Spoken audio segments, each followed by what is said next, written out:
ఈరోజు మన మధ్య ఎవరైనా ఉన్నారా? అందరినీ నవ్విస్తున్నాను కానీ నా కన్నీళ్లు మాత్రం ఎవరికి కనిపించడం లేదు. అందరికీ సహాయం చేస్తున్నాను కానీ నా జీవితంలో నిస్సహాయ స్థితిలో ఉన్న విషయం ఎవరికి తెలియదు.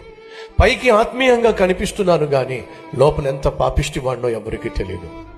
పైకి పరిశుద్ధంగా కనిపిస్తున్నాను కానీ లోపల ఎటువంటి అపవిత్రమైన జీవితం జీవిస్తున్నానో ఎవరికి తెలియదు. పైకి అన్ని ఉన్నట్టుగా అందరి ఎదుట నటిస్తున్నాను కానీ లోపట ఏమీ లేకుండా అల్లాడిపోతున్నాను. పైకి నాకు అందరూ ఉన్నారు కానీ వాస్తవంగా లోపల మాత్రం నన్ను అర్థం చేసుకునే వాళ్ళు ఒక్కళ్ళు కూడా లేరు. ఈరోజు సహోదరుడా సహోదరి, మనకున్న ప్రధాన సమస్య ఏమిటి? ఆనందం లేదు, సంతోషం లేదు, సమాధానం లేదు. కారణం చెప్పమంటారా?